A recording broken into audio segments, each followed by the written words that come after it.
Welcome to the Great Birth Rebellion podcast. I'm your host, Dr. Melanie Jackson.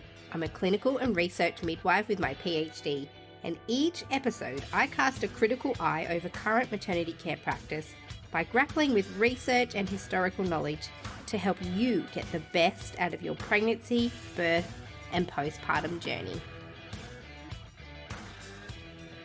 Welcome everybody to today's episode of the Great Birth Rebellion podcast.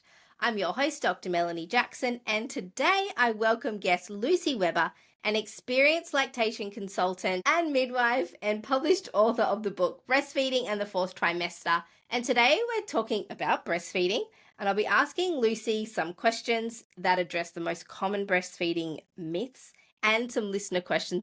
Lucy lives in North Somerset in the UK with her husband, 3 children, their cats, and a beagle. Welcome, Lucy.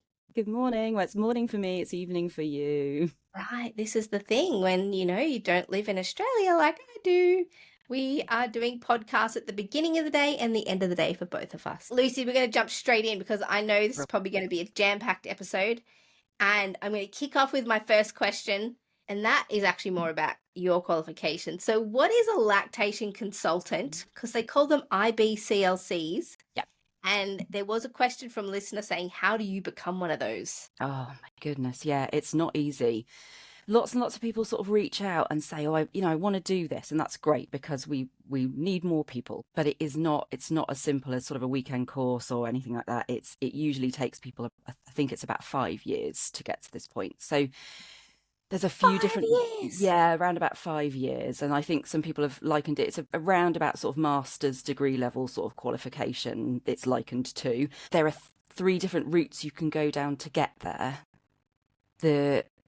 Regardless of which route you take, you have to have covered 14 different qualifications in health sciences. So a lot of people come from a health professional background. So like me, I'm a midwife. So that was already covered in my midwifery.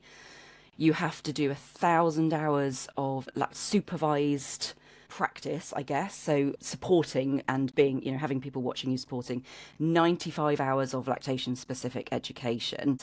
And then when you've got all of that, you can then apply to sit your exams. And the exam pass rate, you have to get a very, very high rate. It's a pass or fail thing. And I think the year I did it, I think you needed to get, it was something like 80% to pass. So it's quite a, high thing. So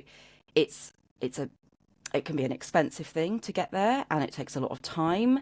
And the people that have managed to get there we're very aware of how privileged we are to get to this point, actually, and it's not open to everybody. But it does mean that if you were working with somebody who has this credential, is a protected qualification, you can call yourself a lactation consultant, but you can't call yourself an international board certified lactation consultant because that is a protected qualification. If you're working with somebody who's got that, it does mean that globally they should be working to the same standards, that they are the highest recognised qualification in lactation. And that's what the IBCLC title is. So if someone tells you they're an IBCLC lactation consultant, that means they've been through that process. Mm-hmm. And I can understand why people are so protective over it, because breastfeeding is very, very important. Mm-hmm. And there can be some wayward information that leads women off the breastfeeding path. So in brief, in 5 minutes, can you explain what a woman could look for when they're feeding their babies? What can they look for as signs that things are going really well and A-okay and they don't need to employ the help of a lactation consultant? And what might be the triggers that might indicate to them that they need extra help? So the first thing I always say is, you don't need to have a reason to want to work with an IBCLC. A huge percentage of our workload is reassurance and normalizing. So you could be having no problems at all, no worries at all. If you want to speak to someone and work with someone for a bit of cheerleading or a bit of backup, that's absolutely fine. We do a lot of that because the early weeks especially are intense, even when things are going very, very well. They're a roller coaster. Your hormones are everywhere. You're sleep deprived. And especially if it's your first baby, it is like a shock to the system, actually. And so many people don't realise quite how overwhelming it is. So even when things are going well, it's absolutely fine to want to work with somebody. But things that make us feel sort of quite happy and get smiley as lactation consultants are if people say that it's comfortable. If they're comfortable, there's no pain, we're like, good, this is really good. Pain has become very normalized. Like really in a lot of countries across the world, that pain is a normal thing, that you need creams and potions and lotions and gadgets and cooling things and heating things and, you know, all this sort of stuff. Pain is very common. It's common, but it's not normal, and the two are really different. So I'm not saying that people won't have pain. There absolutely can be pain, but it's a sign to us that something might not be right, actually. And it might be something to do with latching, usually is something to do with latching, might be something to do with the baby, maybe tongue tie. It might be something to do with, you know, blood flow to the nipple. You know, there can be all sorts of different reasons. But if somebody's got pain that is beyond the first few seconds of latching and is, you know, persistent pain, and especially if they've got cracks and bleeding and things, then that is absolutely alarm bells. We can sort that. That's not something to just go, oh, well, pain is normal, we'll just carry on, then that's fine, it's to be expected. That's definitely a sign of something needs a little bit of adjustment and can be sorted, almost overwhelmingly can be sorted. So pain for us, we like it when people are comfortable.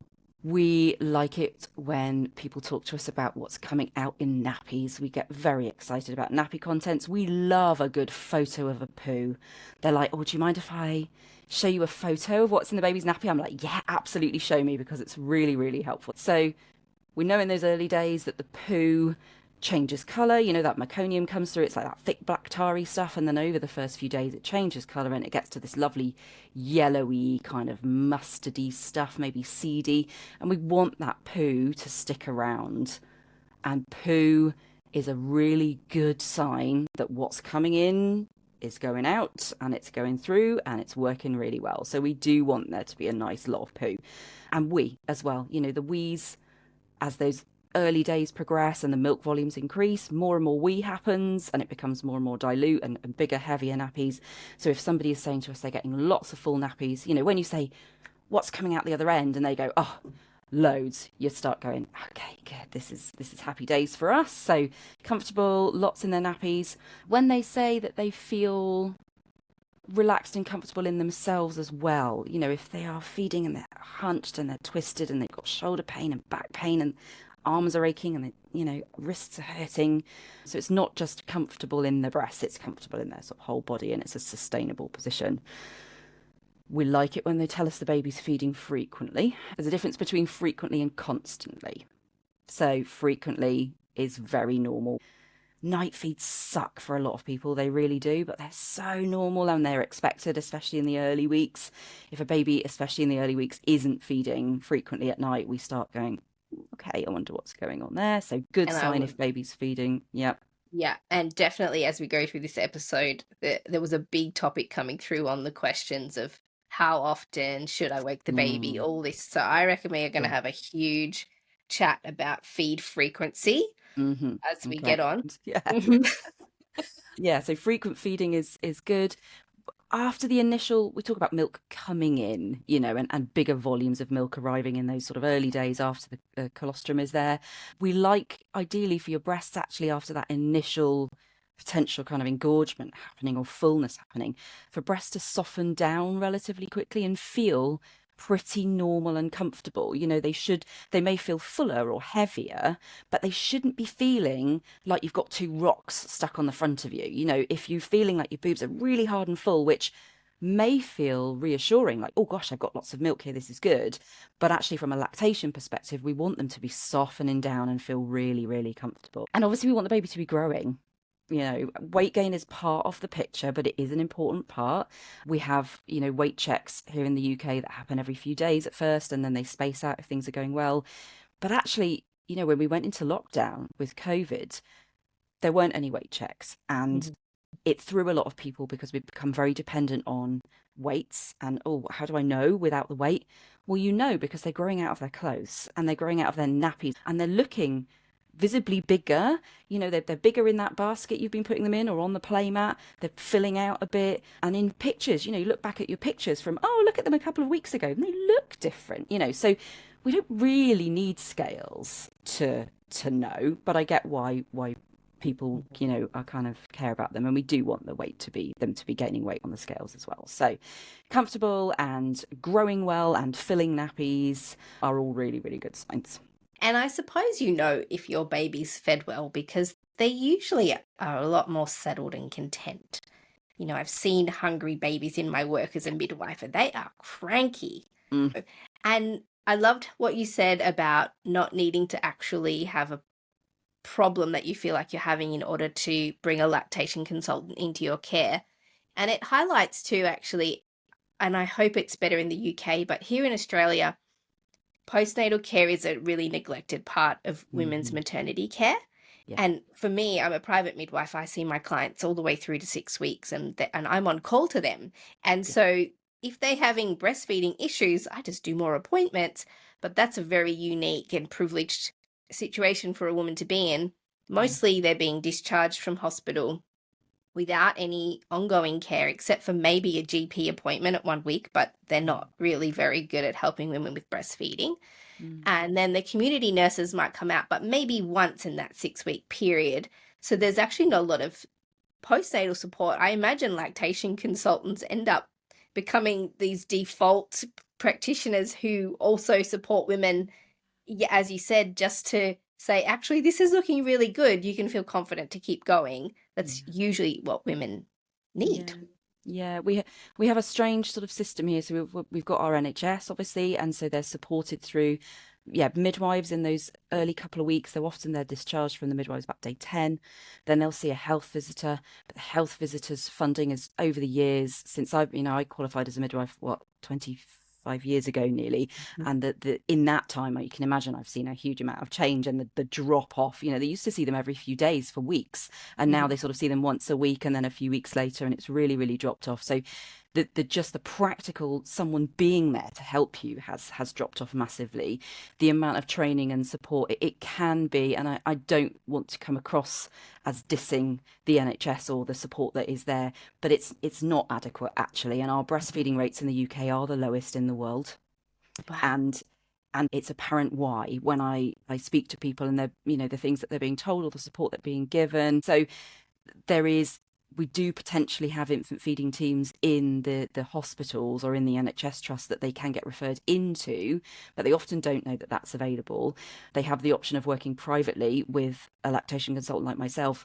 But what percentage of people can afford to do that? We're talking like a minority, and it's not fair, and it's not the way it should be at all. And so I do see a lot of people, for just normalizing, but often it can be right through to, very poorly babies with cancer, or if mum's got cancer, or it's really had a stroke or something, or lovely lady, I can still remember her, who broke her neck and needed support with, how do I position this baby while I can't move because my neck is broken, so all sorts of different things that we support with, right through from the basics. So it's lovely work. It's wonderful. Wow. It's wonderful. Yeah, incredible. Well, so we'll kick off with the myths, or I guess the kind of the big topics that often come up for feeding. So you touched on it already, is painful breastfeeding.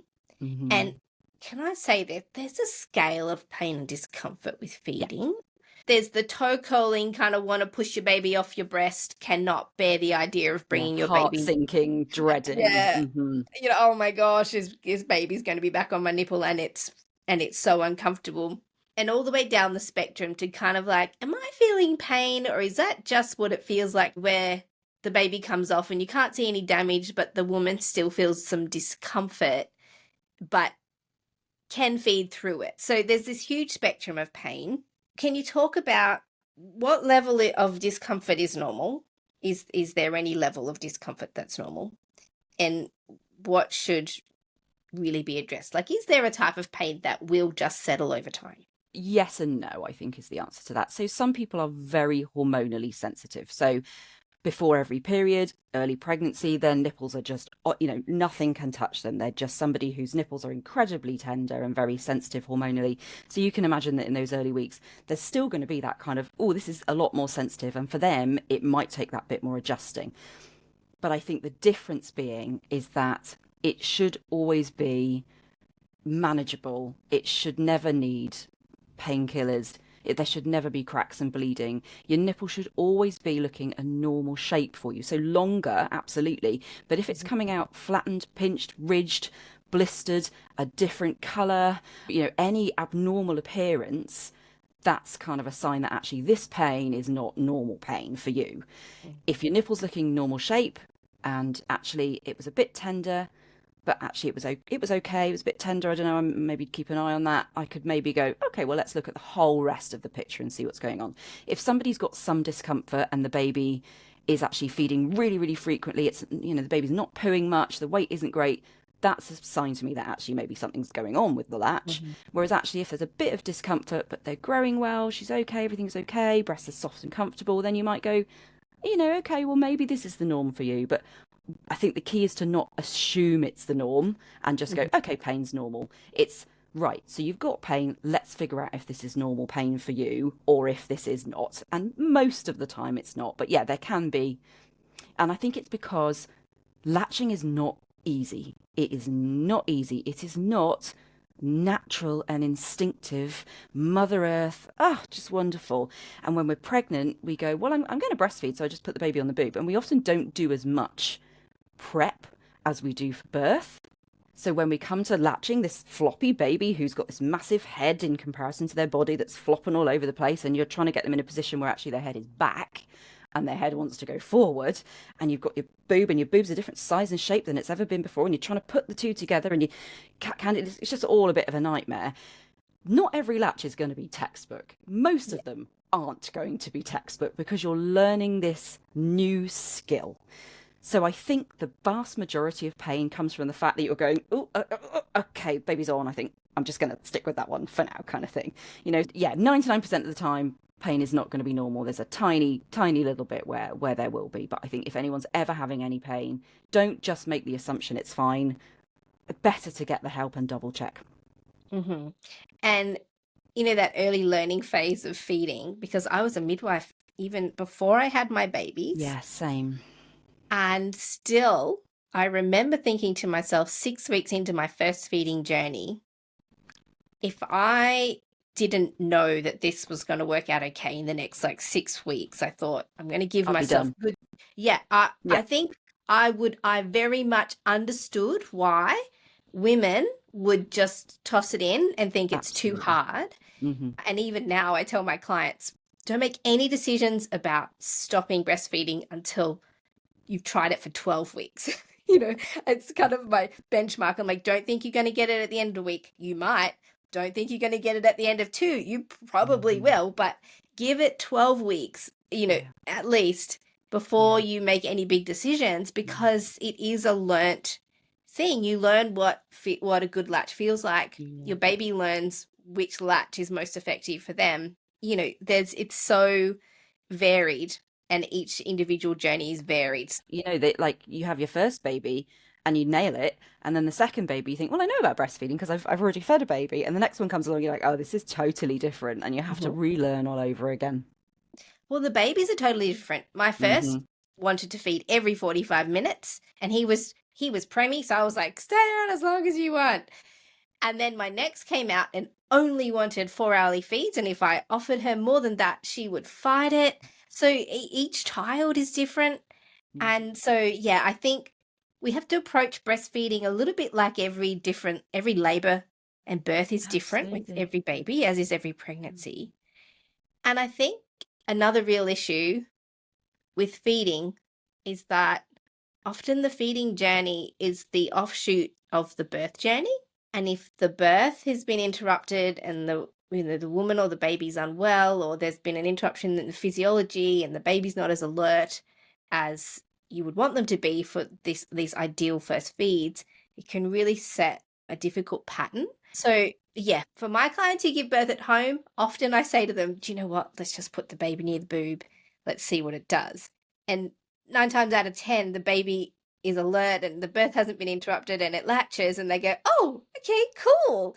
But that's a unique and different situation to a woman, for example, who's needed to have their baby born by forceps or has had medication through the labor where the baby's not as responsive. So I think part of it can be is that you're already starting on the back foot sometimes with these high interventive birth practices, but then also there's a lack of support afterwards. So, we're definitely in this really tricky realm. So then painful feeding, if you can't see a reason for it, it's a good time to be engaging with a lactation consultant. And I think a lot of pain is really easy to remedy most of the time, would you say? Yeah.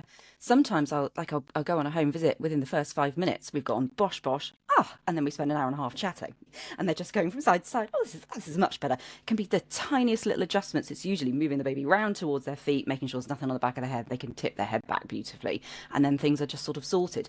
Often it isn't that easy, and there can be really complex issues. Sometimes there's ties, tongue ties and various things. Sometimes there's something going on with blood flow to the nipple or blocked ducts and mastitis and things like that. And so it can be much more complex, but often it's really easily sorted. And the detective work around figuring out which of these things it is and how to remedy them is why it is difficult, I think, for families, is because they kind of are hit with this barrage of information from their health professionals who may be well-meaning but perhaps not have the most up-to-date information. Then they're hit with all this information online, which can range from absolutely fantastic, brilliant information that is bang on, right through to some complete nonsense about, well, it's because you didn't use a cheese grater on your nipples when you were pregnant and toughen them up and things like that you're just like, wow, how is this out there? So they're trying to find this information. They don't know which is the reliable resource to kind of go to necessarily. So it just absolutely completely screws your brain up. And you're like, well, yeah, I'm just going to stop doing this then because it's too hard mentally and physically. Yes. And I think being an external person doing the detective work is a lot easier than being the mother. Definitely. To try and be deciphering that in the days following birth is just impossible. Yeah. And so it's nice to have somebody external to say, actually, I think this is an easy fix, or, hey, we're in for the long haul on this one, but I can help you. Yeah. So we've done a bit of pain. Mm-hmm. Can you kind of alluded to flipping back and forth to different breasts. So this is a question I have, because I personally was a one boob, one feed mama. Sure. It worked for us. Mm-hmm. But there's this information about you should feed them on one side, then take them off and then pop them on the other side and flip, engage both breasts every feed. Yeah. And my inner midwife and mama wants to say, look, if it works, does it really matter? Mm-hmm. But do you think there's a better way? Either one boob, one feed, or flipping from one to the other each feed, or some kind of other alternative? Yep. So the long run answer to this is you do what works for that individual dyad. That mum and baby, if they're a one boob, if they're both boobs. My first was a one boob, my second was both boobs, my third was completely random, depended on the day and the time and the whatever. So it's different with each feeding journey as well. What's important to know is that the early weeks, actually, we want to assume it's both breasts, because babies thrive on flow of milk. So when you put them to the breast, new babies, especially if there has been some difficulty with birth, or they're sleepy, or they've had a difficult time, or 36, 37 weekers are really difficult with this as well, because they often come out maybe a kind of, an okay weight, and they're, acting like they're a term baby, but they're really just a lot more sleepy and not quite as active at the breast. So especially for those babies, but even if they're, 41, 42 weeks, 43 weeks, whatever, if we need to be making sure that we're doing our part to encourage them to be actively feeding. And really at first, partly for the baby, but also partly for breast stimulation, we want to be working on both breasts and then assuming it's both until we figure out it's only a oneer, which for some babies it will be, others it will be both. The majority, it will be offer one, let them take one, and then offer the second. Sometimes they'll want it, sometimes they won't. Follow their lead. But the early weeks, because of that, getting milk supply up and running, and because babies can be a bit sleepy and kind of conk out and need encouraging with that flow, if you've got a baby who is not gaining weight as expected, or is not filling nappies as expected, then we definitely want to be getting them taking both. We absolutely do. And even multiple times over, because they are driven by this flow. When you stick them back onto the breast, You get that lovely hormonal surge, which makes your body go, oh, you want more milk. The muscle cells squeeze, the milk jets down towards the nipple. And because the flow is there, the baby goes, oh, great, there's milk there. I will drink it. I will swallow it. And they keep going.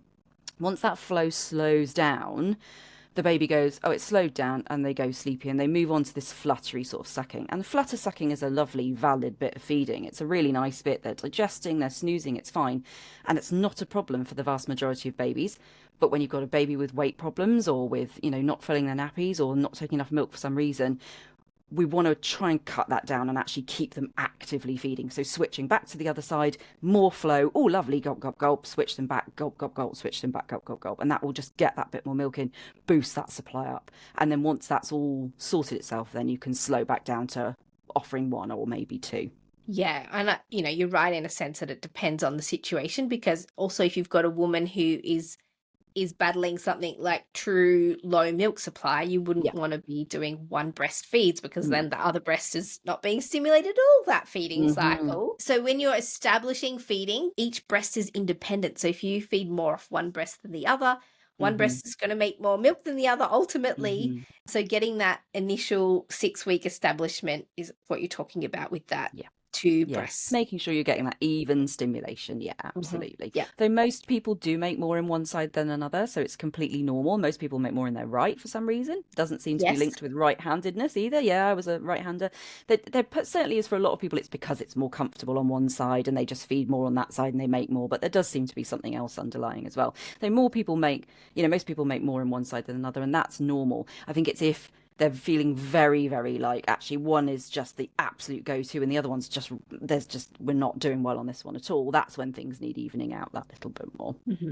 Yeah. And the next question is length of latch, because there are some people who are like, if it's a 5-minute feed, it doesn't count, or, they shouldn't be feeding for any longer than this period of time. Is there a normal suckling time that seems to be optimum for babies? Do we need to be timing feeds? So you could have, apps are all the thing, right? The apps are the thing, and everybody is writing down the time of the feed. Now, I could have somebody who presents me with their app and shows me that they are doing lovely long, might be doing half an hour every couple of hours, and on the app, on paper, it's looking great, like plenty of time at the breast. But if that baby is not latched deeply and is just sleepily sucking, they might be getting barely any milk compared to a baby who goes onto the breast and feeds for 3 minutes with a beautiful deep latch. Gulp, gulp, gulp, gulp, gulp, gulp, gulp, gulp, gulp. Conk, lovely. So time can only tell you so much. It's not going to tell you everything. You also want to be making sure that your breast is feeling that bit fuller before a feed and drained after a feed, or softer after a feed. It's never empty, never ever empty, but it will feel softer or a bit lighter. We want to be watching for the swallowing during the feed. Is the baby actively feeding? Are they gulping nicely and frequently during that feed? Because that's really kind of key. Some babies will take very short feeds always. Some babies will take very long feeds. If they're consistently doing very short feeds, we'd be going, right, what's happening with the rest of the picture? Are they pooing and peeing? Are they gaining weight? Do you feel comfortable? In which case, crack on, lovely. Equally, if they're not pooing, if you're uncomfortable, if your nipple's hanging off, then the short feeds might be a sign of a problem. Ditto long feeds. If you're consistently feeding very long feeds really frequently and, you're exhausted because you just don't get any break from it at all, the baby's not doing great, they're really sleepy, lethargic, they're a bit jaundiced or something like that's kind of going on, then that length of feed is not right for that baby. It's because they're not able to feed as effectively as they need to for some reason. So if all is well, comfortable, growing, pooing and peeing, then the length really doesn't matter too much at all, because some feeds are about milk, some feeds are about, I miss you, I heard a loud noise and it scared me, I've got a sore tummy, I need to do a poo. They go to the breast to help themselves poo. There's so many reasons that they go to the breast for. It's their default setting. It's absolutely, I need to be at the breast. It's their new umbilical cord. It's where they just want to be and they want to hang out all the time. It's helping to smooth all those bones out in the skull. There's so much going on with feeding that it isn't always about the milk that's going in. Obviously, it's a big, big part of it. But, short feeds here or there are fine. I would say the vast majority of babies will do little ones here, longer ones there. If you're at the extremes either end, or if you've got any worries, then check it over. Yes, but as a single element, and what I'm hearing from you actually is that whenever we're assessing, or whenever you're assessing a breastfeeding journey for a mum and a baby, it's not about picking out one or two individual symptoms or situations. It's putting the whole picture together. And as you said, if the baby's gaining weight and is settling after a feed and is weeing and pooing and everything is fine and no one's in pain, we don't have a problem, whatever the picture is. But if there is a problem, then you start thinking, well, how long are the feeds and is there any pain? And yes, exactly. Well, can we talk about poo then? Because the amount of different colors, textures, volume, frequency of poos, things you see on the internet about baby poos, and the chat rooms that say, hey, my baby's poo is green and frothy. What does that mean? And then there's 50 different answers. Yep. So let's start with poo frequency. Yep. Because, when I was training as a midwife, they said breastfed babies could go normally up to 10 or 12 days without doing a poo, and that's normal. Absolutely is something that is still, it is around and about today, people kind of saying this, that breastfed babies, don't need to poo very often because there's, breast milk's so good that there's no waste. And I love that thought that breast milk is so good, because it's amazing, but actually, what about the baby that's thriving and growing well and pooing 10 times a day? Does that mean there's a problem for that baby? What we know when we look at the bigger picture of big groups of babies is that the ones that are pooing less frequently tend more likely to be the ones that are having difficulties with something. Often that's their milk intake or a feeding problem, vast majority of the time. Sometimes it's something else going on, like allergies, or there's a tongue tie, or that, something kind of happening. Maybe they all had antibiotics and that's throwing things out, or they're on some medication. So what we don't want, it's always these rigid rules, isn't it, is the problem. So we can't say it's fine to not poo, or you must be pooing this amount of time. It's about that whole picture again. So if you've got a baby that is not pooing frequently, if it's in those early weeks, then that would be definitely a red flag. Something needs to be checked out quite quickly. A baby definitely should be pooing in those early weeks. If they're not, then you absolutely need somebody really well experienced and qualified to go, okay, let's figure out what's going on for you here. And making sure that baby's getting enough milk, most importantly, and adjusting the latch and the position and various things. Once you get to the 4 to 6 weeks, more like 6 weeks kind of plus, that stooling pattern can change. It can change, and it may be normal sometimes for some babies to do less poo. But the key is not just going, oh, your baby's not pooing, fine, that's normal. The key is going, right, that might be normal for you, but let's figure out if it is, and let's go through all these other things first. And if we get to the bottom of this big long list of things and all those tick off and they're beautiful and there's no problem, then tick, that's normal for you. We don't put it at the top and just go, that's normal not to poo. We go, right, it may be normal, but we need to check through all these other things first and see what's going on for you. That's where the difficulty lies, is that this myth is out there that it's just fine to not poo, and actually it often isn't. I've worked with a lot of people whose babies have had really difficult faltering growth. They're just not growing very well. They're not gaining weight as they should be. And they've been told their baby is not pooing because it's normal for babies to not poo. Because that's what they've heard, that's what they've been told, they're being reassured. And actually for us, if a baby is not pooing and they're not gaining weight, it's very, very obvious what's happening is that actually they're not getting enough milk through. And when you increase their milk intake through whatever route you need to, they start pooing again.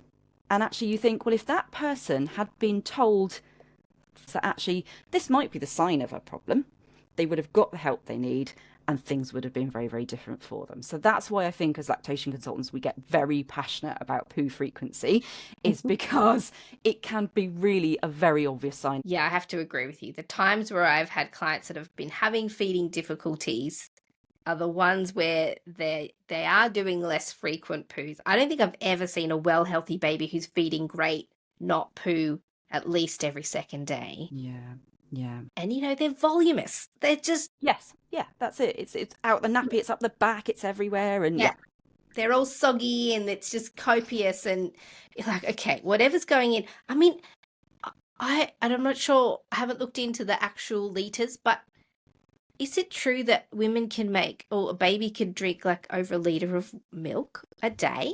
Yeah. Yeah. From a month to 6 months, the amount of breast milk they take on average per day doesn't change, which is a very cool fact that a lot of people don't know. They feel like they are always having to make more milk, because as the baby gets bigger, surely the baby needs more milk, and we're used to seeing babies having formula, taking bigger and bigger and bigger bottles of milk as they get older. But actually, once you've got to a month, until that 6 month mark, the volume really doesn't change. It's the composition of the milk that changes, which is just very clever and very cool, and it always just fascinates me. So yeah, so the average that they're making is about 750 mils per 24 hours, but it can be, there's obviously outliers to that, so it can be around about a litre for some people. Mm. Absolutely. So Yeah, it's got to but go it's somewhere. I mean, they're not going to use exactly all of it. no. Yes. So infrequent poos basically are a tally on the, hey, maybe there's something going on chart. Yes. And you add that to the whole picture. Yes. So then let's talk about feeding schedules and timing of feeds. Mm-hmm. I was on the I'll feed my baby whenever it seems hungry train. So if my baby woke and appeared like it needed breast, well, actually, if my baby woke, I just put my boobs out anyway. I don't know. That was my parenting strategy, just boobs for everything. But I see mixed advice given to women about Mm-hmm. actually your baby should be on a feeding schedule, and you should time when they're going to get a feed and how long their feed is, and you should stop their feed at a certain number of minutes and don't feed them in between. Like, they shouldn't be snacking. They should only be having these big, huge meal type feeds. So what is your position on feeding schedules and timing of feeds? Mm-hmm. Yep. So I guess if we think about this from the three perspectives, the perspective of the baby, the perspective of breastfeeding, and the perspective as us, the ones that are feeding them. From a baby and a breastfeeding perspective, we want them to be feeding responsively, on demand, when they want to, when they need to. And it can be from our side as well. Like if we're like, oh, I could do with a feed, or actually I've got to go out in 20 minutes, I could do with whacking the baby on, then great. So from a baby side, from the breastfeeding side, it needs to be this just completely random 10 minutes later, 3 hours later, 4 minutes later, 20 minutes later, an hour later, all over the shop. It's completely normal for it to be like that, because it isn't just about milk. It's a parenting tool. It's used for everything, absolutely. And it's important that babies are able to just go to the breast when they need to. But as a society, as our culture dictates, babies need to be put into routines because that's how we like it. And actually, it almost feels a lot of the time like we don't trust that babies know what they need, and that we need to be doing things for them. And that actually, because sleep and routines are so important to us, that we need to be getting on this and doing this, because it won't happen unless we do it. And actually, it does happen naturally for a lot of people. After those early months, a pattern emerges, and they can tweak the pattern a little bit if they need to. But for a lot of people, the entire time they're breastfeeding, it is just completely all over the place. And that's completely physiologically, biologically normal. It's the norm.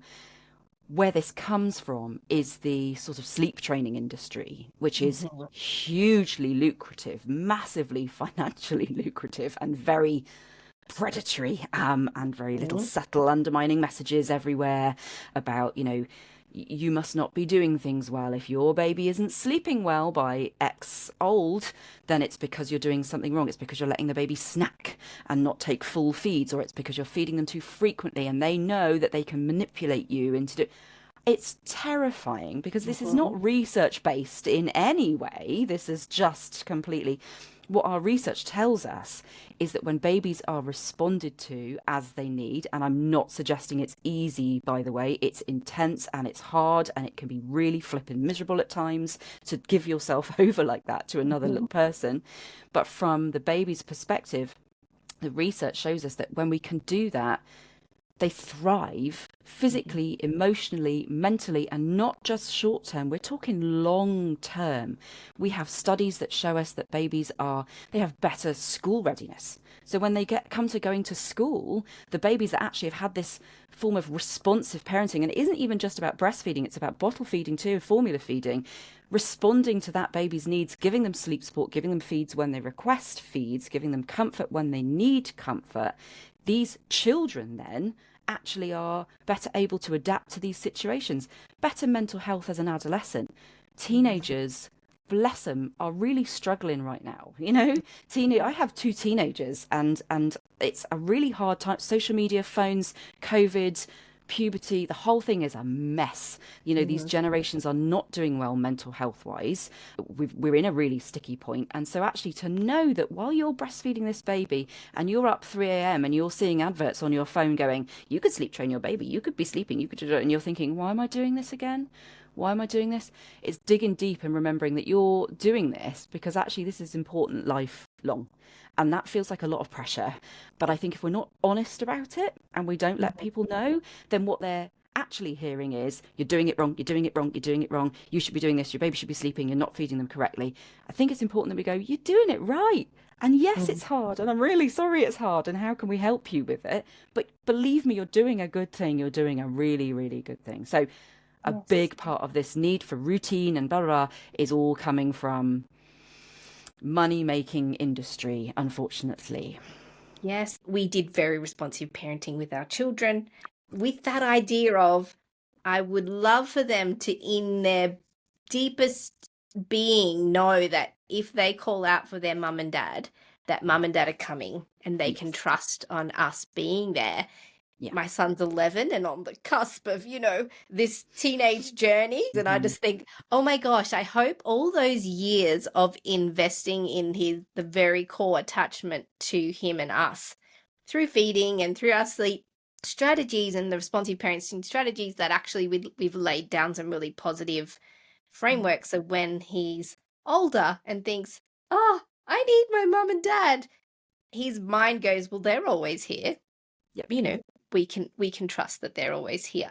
Yeah. So in terms of feed scheduling, then if we are just feeding in response to our own and our baby's needs, we can't really go wrong in terms of, you can't overfeed or too many feed a baby. Yeah. There is a tiny, tiny percentage of babies that can be overfed, but not from a growth and weight perspective. So some babies just rocket up those centile charts and they're growing and growing and growing. And kind of like, often they'll hear you're overfeeding that baby. And no, not at all. There's no evidence to suggest that is a health issue or anything like that. The only time overfeeding could be an issue is if you've got quite a lot of milk on board. If you're on that sort of spectrum of milk making where you're somebody who makes a lot of milk and your baby is feeding and they're taking a ton of milk, they can get quite bloaty, quite gassy. Their tummies get uncomfortable because they're processing so much milk all the time.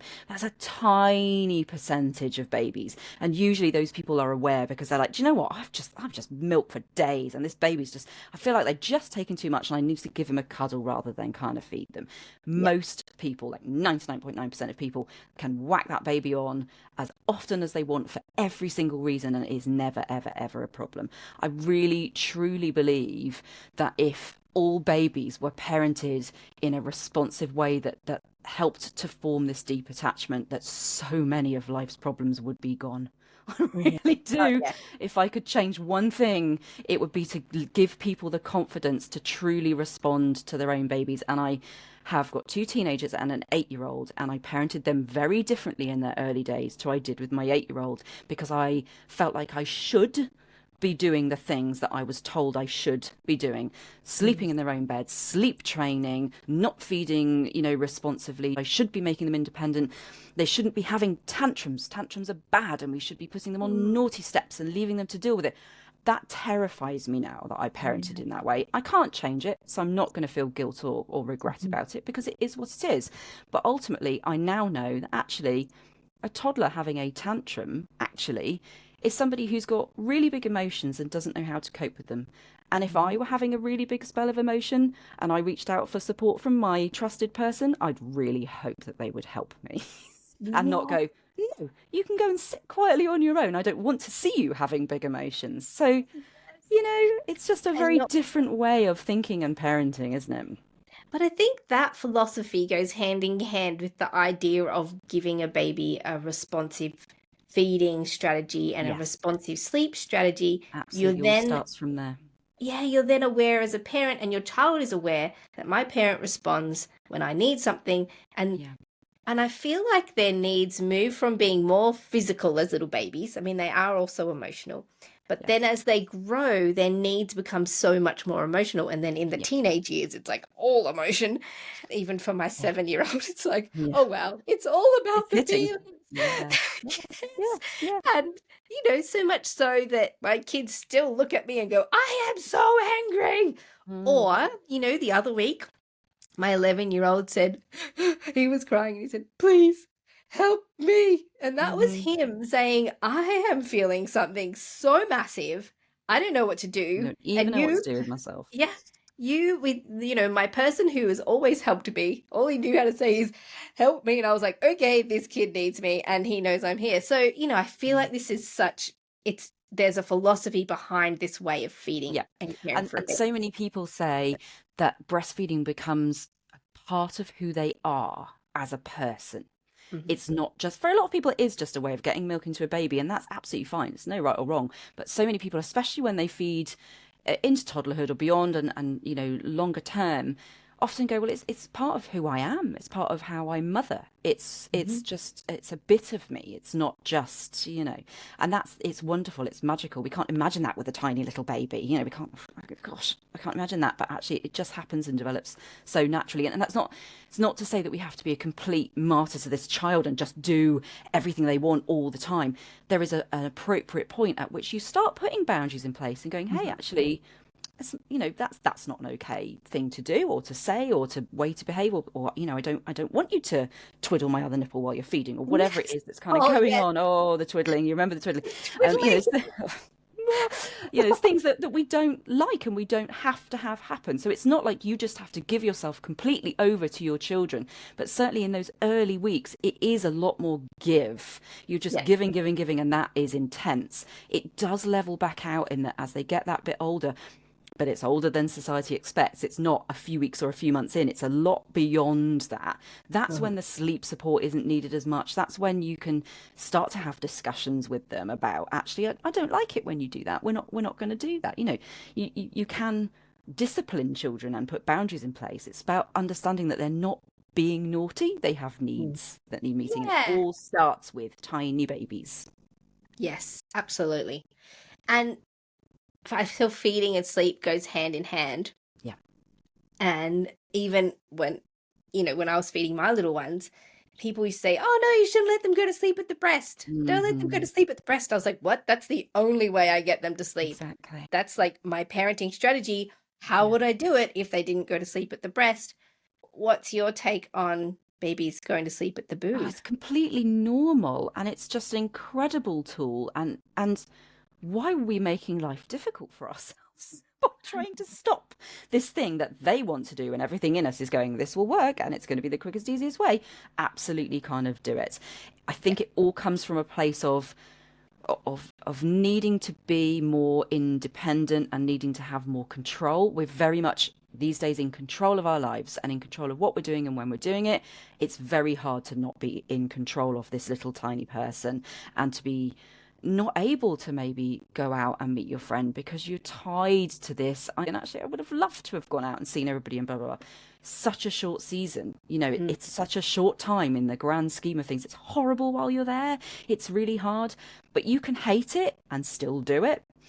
Or you can love it and do it, or you can have mixed feelings. The conflicting feelings around feeding and feeding to sleep are massive. I love this, I hate this, all at once are there. Yeah.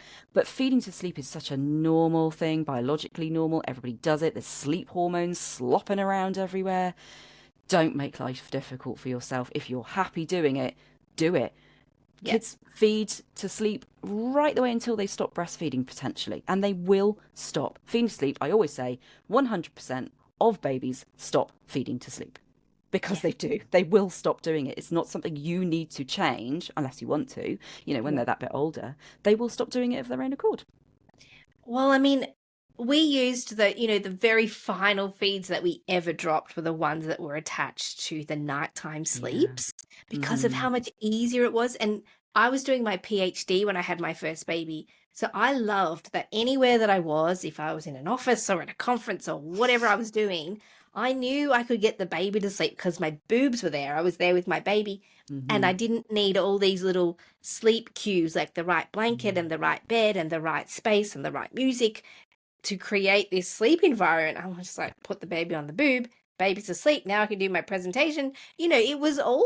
It felt easier not to be in a routine, to feed to sleep, to do contact naps, to have them in our beds.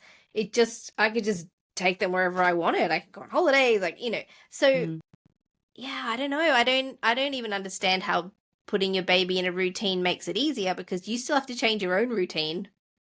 Yeah. To fit that. To fit that. I think it's because other people can then help. I think that's what that is about. It's not all on us. And when you are breastfeeding, you are very much the default parent. Everything comes to you, everything falls on you. Often the mental load is on you as well. And that mental load, and that you're always the one that has to do the everything, it's not always a nice place to be, and it's not what our society expects us to be doing. They expect us to be having it all and going out and doing and working and back in our jeans and doing la la la. And actually, a lot of the time, that's not possible when you have a baby and you're breastfeeding. A lot of the time, you are pinned to the sofa or snuggled in the bed, and that's not what's expected of us. And so we feel like we're fighting against this. And when you feel like you're constantly fighting, it really gets to you mentally. So you go, do you know what, actually I'm just gonna stop, and actually if someone else can help, then I can go and do all the things, and then I'm doing what everybody expects of me to be doing, or what I want to be doing. We're not giving ourselves permission, and the expectation isn't there that actually we need to just give into this for not just a few weeks but a few years, actually, of parent, whether you're breastfeeding or not, to be just there more than you're not. And it does get easier with time, but I think it's about the expectations, really. Yeah, and actually we had Dr. Pam Douglas, who does the Possums program here in Australia, on the podcast a while ago, and she was saying a lot of the success of feeling okay to parent in the way that feels right for you is coming from a place of having support. So where there's a lack of support, you will parent in a way that's kind of more about survival. Yeah. Because you feel like you're the only one who's doing it and no one's looking after you. So I wonder if these parents who feel like they need to be rigid with feeding and rigid with sleeping and expecting their baby to be more independent is what needs are not met in you as a parent that mean you need to create such strong boundaries around how you're going to parent your baby. And that self-care. And also misunderstanding of baby behaviours, and when they have that capacity to be independent, actually. They can't really sleep on their own without sleep support. They can't roll over or grab things or start picking up and eating food until they're ready to do it. But because we have the option to potentially force them into sleeping on their own or spacing out feeds, we kind of feel like we probably should be doing that. Actually, when you think about all the other things that just naturally happen, you can't force them to start walking. They will walk when they're ready. It's the same with everything. It all just happens if you let it happen, but it's giving yourself permission to go with that is the big one. Yes, absolutely. Now, can we flip to nipple shape? It's a big questions that I've had, and that I've seen in my practice too, is women saying, I have actually no nipple. In a sense, they look inverted or they're completely flat. How am I going to breastfeed? What do you say to questions about, how can I breastfeed if I have flat or inverted nipples? Yeah. It's possible for the vast majority of people. It takes just that little bit more time and patience and practice. So what triggers a baby's, so sucking is a reflex. So if something hits the back of the roof of the baby's mouth, they'll suck it, whether it's a finger or a nipple or a bottle teat or a dummy or whatever it is. If it hits in there, they'll go in those early weeks. Because for somebody whose nipple isn't quite as protruding as you might see on all the videos and all the pictures, which is not helpful for these people, when you've got a flatter or a shorter or an inverted nipple, it's not necessarily going to get to that spot to trigger off the sucking reflex. So the key is working with someone or figuring out how to put your baby to your own individual breast in a way that is going to mean that the breast tissue hits the back of the roof of the mouth to get that baby sucking. Sometimes the nipple will then be drawn out more. Sometimes it will, it will actually start to invert. Often it won't, it will stay inverted. But the reason people struggle with flat nipples is if the babies just can't quite grasp on deeply enough to start sucking. So they'll go on, suck, come off, go on, suck, come off. And it's because they're not able to get in and grasp. But with the right shaping and positioning, they usually can get that fit. The key is knowing that it takes time and practice. The baby doesn't come out with any preconceived notion of what they're expecting. They just know, I need to find this and go on and try and do this. And we can kind of help them a little bit in that sort of situation. So if you know you're worried about your own individual anatomy, then it's working with someone who can help you for your individual, this is your baby, this is your breast. How do the two fit together in a way that is going to work for you? And you don't need a pointy out nipple to be able to feed your baby. It's just going to be a different approach to feeding. And often, as you said, with some nipple shaping, my experience has been that's often the only thing that needs to happen in order to get enough breast tissue into the baby's mouth. And absolutely. The other part that goes with that is some women talk about having very large breasts and finding it very difficult because their breasts are so large. What kind of strategies do you offer to women with larger breasts to get a good latch?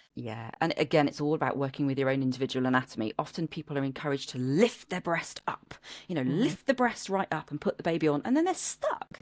And actually, one of the real joys of breastfeeding is being able to have a free hand. So if you're lifting your boob up, putting the baby on, and then you're stuck, you're like, and especially if you've got a toddler or another child, how do you then read a book? How do you do whatever? So I always try and make sure, where possible, that we can get in a position where actually they're able to have a hand free, even if it's only a little bit free and then they kind of come back. We don't want to be moving the breast to a place where it doesn't naturally sit. So if the breast is sitting low because it's heavy and it's large, we want to make sure the baby is where the breast is naturally sitting. Sometimes tucking the breast in the corner of your arm and kind of hoiking it up so that you've got that little bit of extra support can work kind of nicely. But it's all about the two fitting together for your own. Some people talk about putting a dressing gown cord underneath and tying it around your neck to lift the breast. And I'm like, one, it's lifting the breast, which isn't going to be comfortable. But also, can you imagine the pressure on your neck with that? I mean, if that's right for somebody and it's working for them, absolutely fine. Like, do you? That's not a problem. But it isn't always about trying to make the breast what it's not. It's about trying to do with your own breast what it does and where it wants to be and making the baby fit around that. And I mean, there has to be a sustainable strategy. There can't be all these tools that tie you to the house either. You want to be able to feed wherever you are. And that idea of just letting your breasts fall wherever they go and then feeding your baby wherever your nipple is, instead of trying to make your boobs all perky and up here, just let them hang where they are. We'll use a feeding pillow. I use feeding pillows myself. The thing with the pillows is that if you've put a pillow on and then you've put the baby on top of the pillow and the baby's up here and your boob is down here, the two are not going to fit. And then you're going to end up having to lift the baby. And then actually, is that pillow really working for you? I don't think it is. And also, if you lie the baby on the pillow, they can be away from your body and they can't tip their head back very well. So if you're going to use a pillow, ideally get the baby into you nice and tight, where everything naturally goes, put the baby on, then tuck some pillows in. And the pillows really is about supporting your arms more than it is supporting the baby. It's about taking the weight through your arms so that you're then not going, crack, I'm getting achy. It might be just one little pillow under your elbow, or it might be that you can use the arm of the sofa or something. Try not to use a pillow for every single feed, when you're trying to latch. Latch first, then pillow if you need it. And I think it's more about getting the baby in a position where you don't have to hold the whole baby up for the whole feed either. Exactly. Use your own lap. Unless you're like me with these little coconut boobies where, my babies did need multiple pillows to get up here. But that was more just about me not having to hold them all the way up here all the time. And I realize we're getting on in time. So I want to talk about this. I don't know. Do you have Special K in the UK? There was a cereal. Oh, with the wide gapes to be like the K. Yeah. They used to talk about how the baby's lips should be all wide open like a little Special K shape and be resting over the nipple and draped over the nipple. And if they were tucked in, that was a sign that the baby wasn't latched well. And to this day, I see people trying to flick the lips out of a baby and flip the lips. Can you speak into that? Because I've heard two sides of the story. Some very trusted lactation consultants that I know are still big on the lip thing, got to be right position. And others are like, look, it's just drapage. It's nothing. Don't worry about it. So what's your take? As always, if it's working for that person, doesn't matter what it looks like. It's comfortable, baby's growing, no problems. Lovely. Doesn't really matter. If they're having any problems or if they're new and they're trying to get things sorted, when you open your mouth wide, and we know they do need to be open wide to come on nice and deeply, when you open your mouth wide, you can roll your bottom lip down. It works. It happens. Like if you go to bite like an apple or something and you go to take a really big bite, but actually your top lip is pretty neutral. It's not rolled up. It's not flanged up. If your top lip is rolled up, you're actually not very wide. So if somebody shows me the baby at the breast or the baby goes on and their top lip is rolled up, I'm probably thinking they maybe are not quite in perhaps the optimal position, or they might not be quite as wide as they could be. So how does that feel for them when it's like that? Ultimately, is the nipple coming out in normal shape? Is the baby able to drink well? Can we tweak, adjustments around a little bit and see what happens? I'm more of a, if the top lip's neutral, that's probably going to be a more comfortable optimal latch. I certainly wouldn't be trying to roll lips out or anything like that, because the lip just sits. That top lip doesn't really actively do much during the feed. It just is balancing on the breast mainly. If the lip is having to grip to the breast and they're using the lip, that's when they get these blisters on the lip. Blisters to me are okay, they're having to grip with their lips, and that means that something actually deep within the mouth, the latch isn't quite where it needs to be because they're having to kind of grip with these lips. So the top lip should just be sitting pretty neutral rather than this kind of flanged like Pringle lips or anything, or Special K or whatever. So bottom lip out and down, but top lip neutral. Got it. So again, if it's comfortable, your baby's getting enough milk and the poos are all normal and everyone's fine, the lip position is less relevant than if you were working with somebody to help with the feed. Oh, I've got so many other questions. I'm trying to pick the ones that maybe are most kind of globally relevant to people. Okay. Clicking noises sound like noisy feeders. Yeah. So again, I've come across clients who you're looking at everything, baby's gaining, mum's comfortable, everything else is fine, but they are noisy feeders. But, a lot of people say if there's clicking or noise, then that means it's a bad latch. Yeah. What do you think? Clicking, again, if all is normal, clicking may be normal for them. Clicking is a sign that the tongue is losing a little bit of suction. So that sort of, the tongue works in a wave motion like this from the front to the back. And if it's kind of just a little bit uncoordinated, it's losing a bit of suction, it makes this kind of noise. Sometimes it's just an occasional one, fine. But if it's persistently kind of like this, then it's kind of, oh, okay, what's going on with that tongue? Kind of orally something isn't quite flowing as it should. Often it's because it just needs to reposition the latch, get a deeper mouthful, adjust the position where the head is, etc. Sometimes it's that the milk is coming so fast that they're trying to coordinate, suck, swallow, breathe, and they're just like losing it a little bit.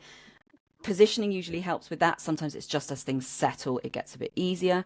Sometimes, though, it is a sign that tongue is restricted in its movements due to perhaps tongue tie or something, and that would be working with somebody who really specialises and understands oral function and tongue tie, not just someone who looks and goes, looks fine to me. It's not about how it looks, it's about how it feels and how it is functioning. So if there is persistent clicking, worth getting a proper oral check to see that there's no tie going on. But again, if it's comfy and all okay, less of an issue. Great. Well, and you've given me the last question that I'm going to ask you, because that was another one I was tossing up between. The letdown. So a lot of women talk about, I've got a really strong letdown and the baby gets all choked up and pulls off. And then actually one of my friends has a story where she had a really strong letdown and her baby used to pull off, and it happened in a restaurant. She was at dinner with a whole bunch of friends and she sprayed the table with breast milk. So the letdown, for anybody who's new to feeding, is basically once the baby latches, there's some early suckling that goes on.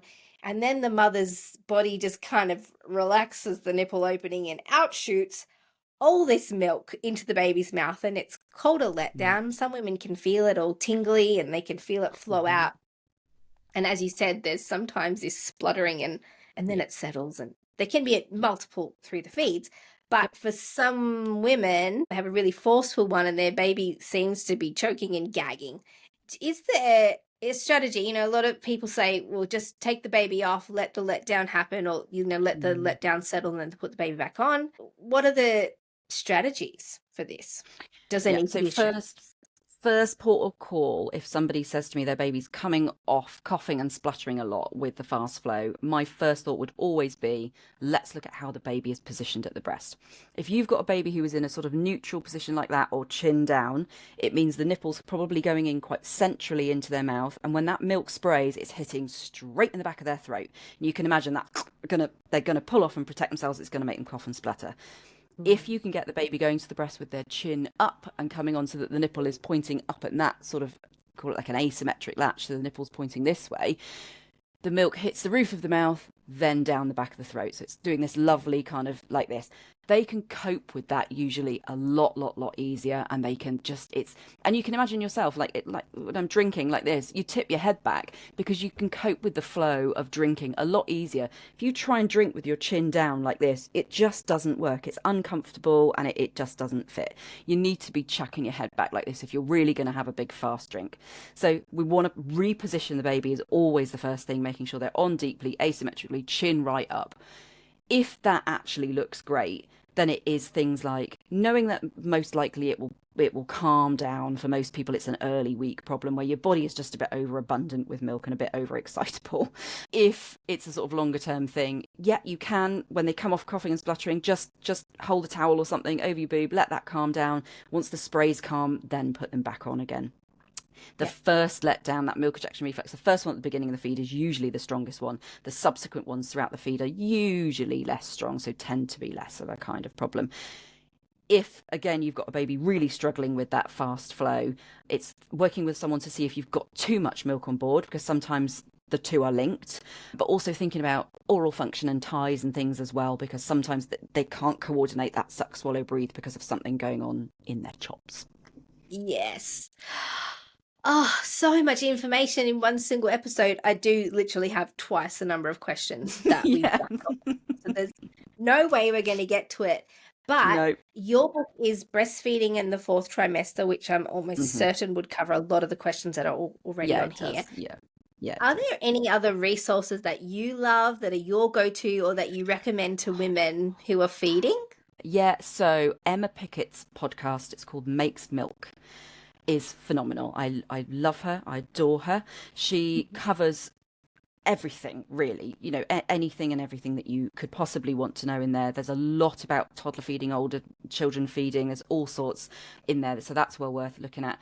And I tend to go to the Lesh League, Association of Breastfeeding Mothers, and the Breastfeeding Network here in the UK are our go-to lines.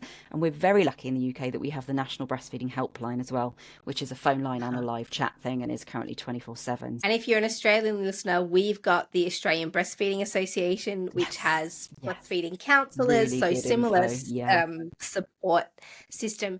And they also have groups and things like that people can go to. So there's lots of places. Absolutely. Getting to the groups, the research shows us that if you go to a group, you're much more likely to meet your breastfeeding goals. So getting out to those groups, and it's terrifying walking through the doors for the first time, and you're like, what if I'm the only one that's having problems or in a big milky crying mess? That's what those people that are in those groups, running those groups, they were the people walking through the doors for the first time in the big milky crying sweaty mess, and that's why they're there, to pick you up, get you a hot drink, give you some cake, and go, let's sort you out. So just absolutely do it. Be really brave, and you will definitely want to go back, because it makes a huge difference. And I feel like there will probably be two groups of women who are coming to this episode. The group who are kind of like, okay, I'm about to have my baby and I need to be prepared for breastfeeding. Yeah. To that group, what would you say to those women who are here thinking, I am going to breastfeed my baby? How should they set their expectations on that? Know that it's going to be a beautiful chaos. It's going to be probably quite intense, and more intense than you realise. And the key is relaxing into it, leaning into it, lowering your expectations right down of what you can manage to do, and getting the help.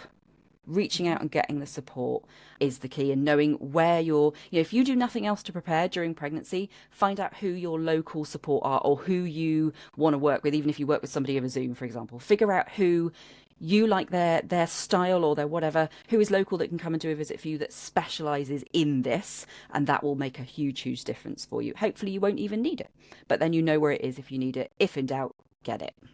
Yeah. And I think everyone should set up this breastfeeding throne The throne saved my life. It had a table next to it, a very comfy chair, enough pillows within arm's reach. There was always water there, a phone charger, snacks on the table, and all the snacks. So, you actually you kind of want to go there, and you're like, oh, the baby needs a feed. I'm going to go to this amazing, comfortable have the good spot. snacks. It has everything that I need. And to women who are coming to this episode thinking, I really need help, that's why I'm listening to every podcast on breastfeeding. Can I suggest that you probably won't find the help that you need by just listening to everybody's advice?